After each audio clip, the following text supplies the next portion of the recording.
Shalom, bien-aimé dans le Seigneur, c'est encore le frère Pierre. Je me tiens debout avec mon sophare en main afin de sonner le temps du réveil spirituel. On parlera aujourd'hui encore de l'eau bénite, une abomination.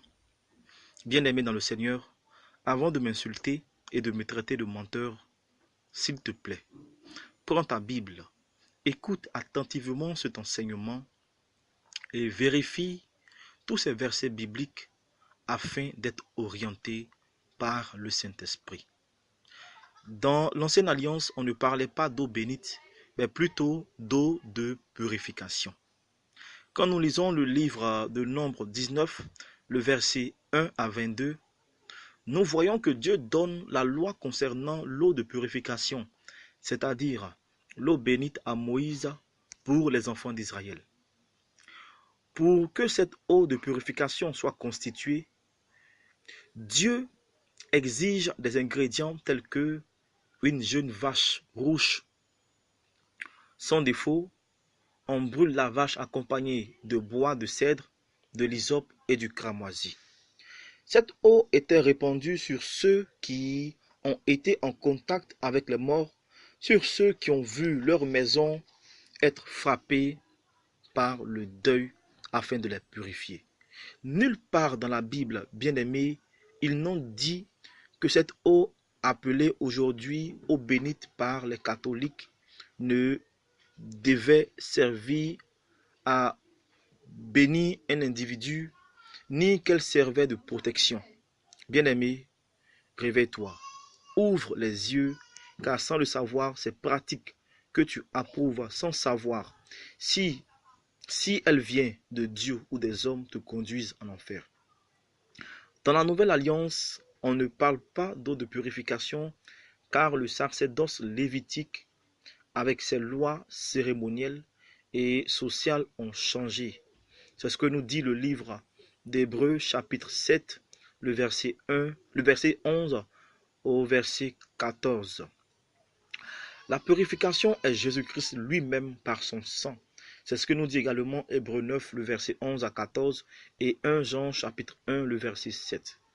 Si tu conçois, bien-aimé, que ce que tu appelles eau bénite te protège et te bénit, alors sache que tu attireras sur toi la colère de Dieu au dernier jour, parce que tu rejettes sa grâce qui nous permet d'être bénis de toutes sortes de bénédictions spirituelles dans les lieux célestes en Christ, comme le dit Éphésiens 1, le verset 3.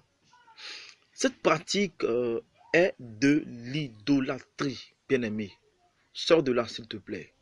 La Bible nous enseigne que nous sommes édifiés sur le fondement des apôtres et des prophètes.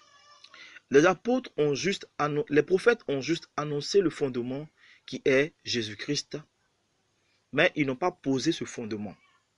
C'est Jésus qui est venu poser ce fondement et les apôtres ont continué avec ce fondement. Si tu reconnais que le fondement de Jésus-Christ, que dans le fondement de Jésus-Christ, il n'y a pas cette histoire d'eau bénite, s'il te plaît, réponds-toi, car Jésus-Christ veut que tu reviennes vraiment à lui.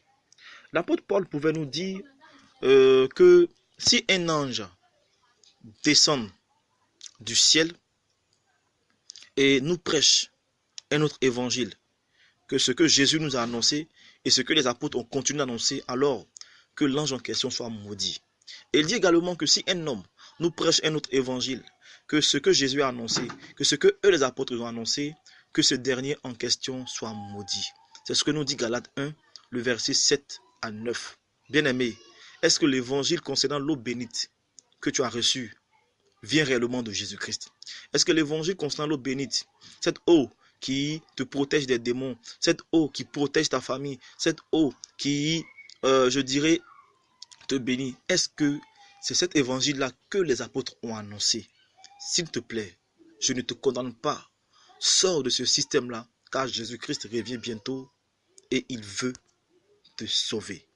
Recherche la vérité et la vie afin que tu sois affranchi. Le monde dans lequel nous sommes est un monde où Satan utilise même certains hommes de Dieu afin de nous plonger dans des pratiques qui n'ont rien à voir avec la doctrine de Jésus-Christ. Ce n'est pas parce que tu es venu trouver une pratique que tu dois forcément la pratiquer. Mais est-ce que cette pratique que les gens aujourd'hui aiment tant et pratiquent tant est d'actualité? Et est-ce que cette pratique-là est approuvée de Dieu dans la nouvelle alliance? C'est la question que tu dois te poser et tu dois agir comme les habitants de Bérée en prenant ta Bible, en lisant ta Bible, en essayant de prier le Seigneur Jésus-Christ pour qu'il puisse t'expliquer ce qu'il y a lieu de t'expliquer.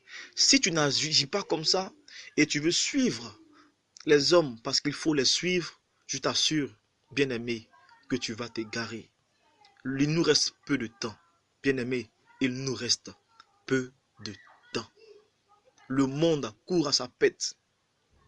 Satan sévit. Je me demande, est-ce que nombreux seront sauvés? Est-ce que le paradis ne sera pas vide? Parce que les gens ne veulent plus adhérer à la vérité. Lorsqu'on leur dit la vérité, ils trouvent que c'est une insulte. Ils trouvent que les gens critiquent. Pourtant, c'est la vérité. Bien-aimé, toi qui écoutes ce message, je t'en supplie, partage-le, afin que ceux qui sont encore dans cette pratique d'eau bénite sortent de là. Il y a des gens qui prennent cette eau bénite-là et qui se lavent avec ça, qui préparent avec ça. Parce que pour eux, en préparant avec ça, on ne pourra pas les envoûter. Parce que pour eux, en se lavant avec ça, les sorciers ne pourront pas les atteindre. Bien-aimé, sache que si tu es dans ce cas-là, répands-toi. Parce que ça devient de l'idolâtrie. Le fait que tu te laves avec de l'eau pour acquérir une protection veut dire que tu es un féticheur. Veut dire que tu es un mystique. Parce que Jésus-Christ ne nous a pas prescrit une eau dans la Bible avec laquelle on va se laver et on sera protégé, avec laquelle on va se laver et on sera béni. Ce sont les mystiques qui procèdent comme ça. Bien-aimé, aie le discernement, car Jésus-Christ revient bientôt. Shalom. Shalom, bien-aimé dans le Seigneur, c'est encore